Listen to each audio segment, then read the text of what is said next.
आकाशवाणी औरंगाबाद केंद्राच्या बातमीपत्रात मी गीता देशपांडे आपलं स्वागत करते. ठळक बातम्या. मनमाड जळगाव दरम्यान तिसऱ्या विद्युत रेल्वे मार्गाच्या उभारणीला केंद्रीय मंत्रिमंडळाची मान्यता. डाळ साठावरच्या मर्यादेचं बंधन संपुष्टात. विरोधी पक्षाच्या संघर्ष यात्रेच्या चौथ्या टप्प्याला रायगड इथून सुरुवात. आणि औरंगाबादमध्ये नगरसेवकाच्या घरी अभियांत्रिकी परीक्षेचा पेपर सोडवणाऱ्या 26 विद्यार्थ्यांसह नगरसेवक, साई अभियांत्रिकी महाविद्यालयाचे प्राचार्य आणि प्राध्यापकांना अटक. मनमाड जळगाव दरम्यान तिसऱ्या विद्युत रेल्वे मार्गाच्या उभारणीला काल केंद्रीय मंत्रिमंडळानं मान्यता दिली.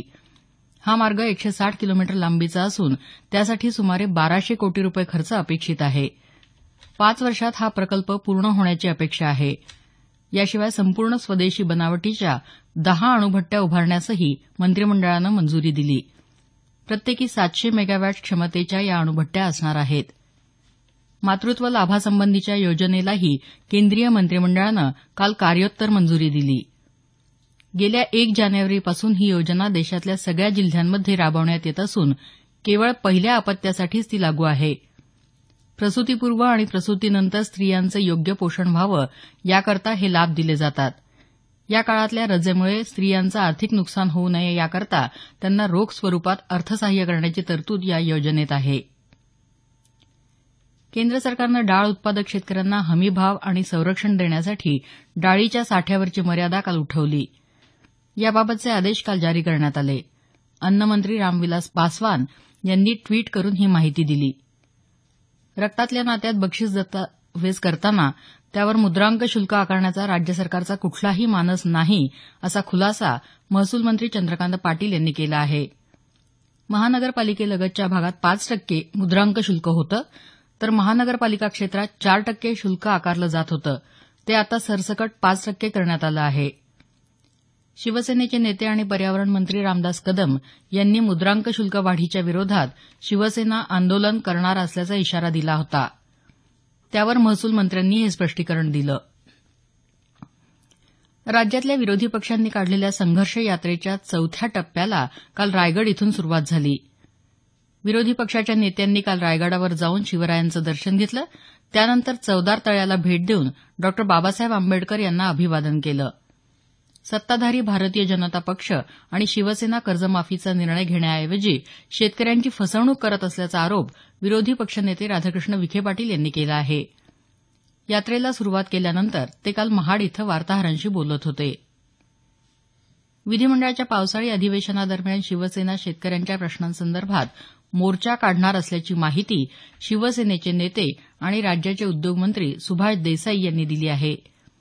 येत्या शुक्रवारी नाशिक इथं शिवसेनेच्या वतीनं आयोजित कृषी अधिवेशनासंदर्भात पत्रकारांशी बोलताना त्यांनी काल नाशिक इथं ही माहिती दिली.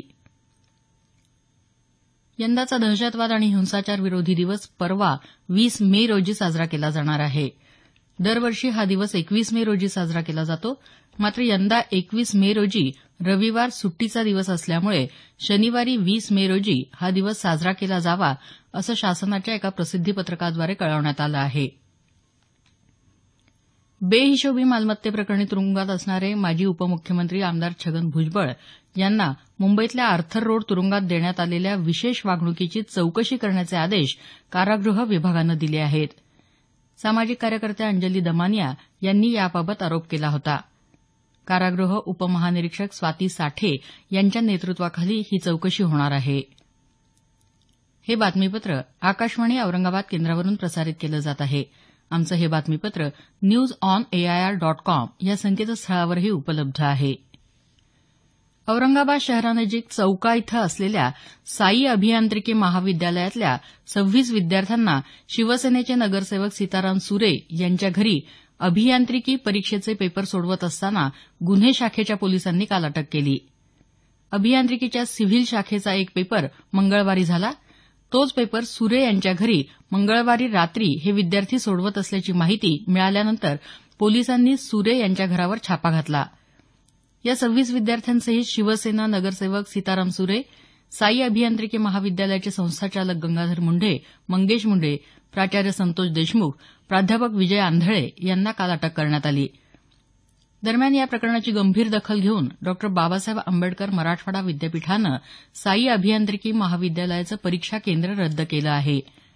या केंद्रावर होणाऱ्या परीक्षा आता औरंगाबाद शहरातल्या कांचनवाडी इथल्या छत्रपती शाहू अभियांत्रिकी महाविद्यालयात घेण्यात येणार आहेत. राज्यातल्या शेतकऱ्यांसाठी लवकरच मुख्यमंत्री सौर वाहिनी सुरू केली जाणार आहे, अशी माहिती ऊर्जामंत्री चंद्रशेखर बावनकुळे यांनी दिली. महावितरणतर्फे उभारण्यात येणाऱ्या उपकेंद्राच्या भूमिपूजन प्रसंगी ते काल हिंगोली इथं बोलत होते. या योजनेअंतर्गत राज्यातले सर्व कृषी पंप सौर ऊर्जेनं भारित केले जाणार आहेत. यामुळे शेतकऱ्यांना 10 ते 12 तास वीज पुरवठा होईल, असं बावनकुळे यांनी सांगितलं. कृषी पंपांसाठी दिवसा वीज पुरवठा व्हावा यासाठी ही योजना कार्यान्वित केली जात असल्याचं ते म्हणाले. ऑनलाईन पीक पेरा असेल तरच शेतकऱ्यांकडून तूर खरेदी करा, असे निर्देश जालन्याचे जिल्हाधिकारी शिवाजी जोंधळे यांनी दिले आहेत. केंद्र सरकारनं भारतीय राष्ट्रीय कृषी विपणन महासंघ नाफेडला 31 मे पर्यंत तूर खरेदी करण्याचे आदेश दिले आहेत.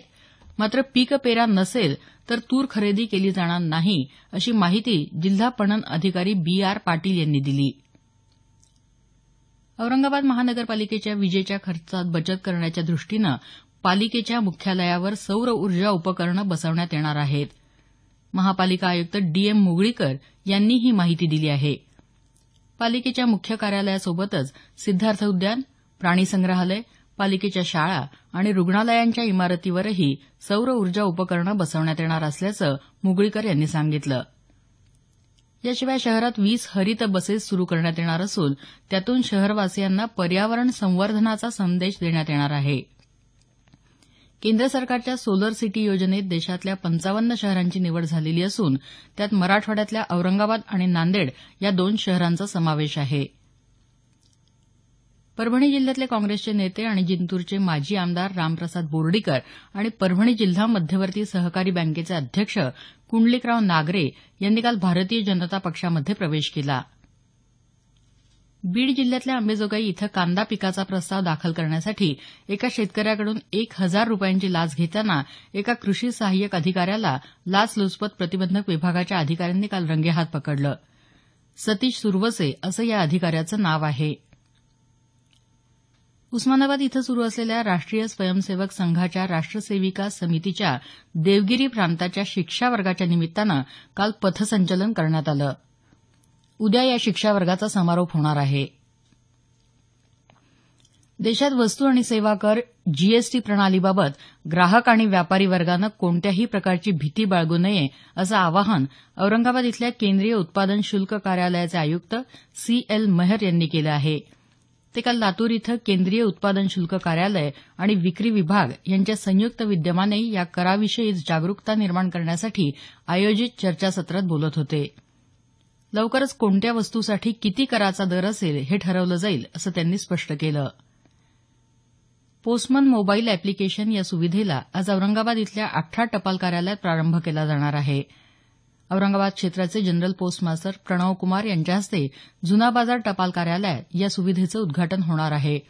शेवटी पुन्हा काही ठळक बातम्या. मनमाड जळगाव दरम्यान 3ऱ्या विद्युत रेल्वे मार्गाच्या उभारणीला केंद्रीय मंत्रिमंडळाची मान्यता. डाळ साठ्यावरच्या मर्यादेचं बंधन संपुष्टात. विरोधी पक्षाच्या संघर्ष यात्रेच्या 4थ्या टप्प्याला रायगड इथून सुरुवात. आणि औरंगाबादमध्ये नगरसेवकाच्या घरी अभियांत्रिकी परीक्षेचा पेपर सोडवणाऱ्या 26 विद्यार्थ्यांसह नगरसेवक, साई अभियांत्रिकी महाविद्यालयाचे प्राचार्य आणि प्राध्यापकांना अटक. याबरोबरच हे बातमीपत्र संपलं. आमचं यानंतरचं मराठी बातमीपत्र सकाळी 10 वाजता.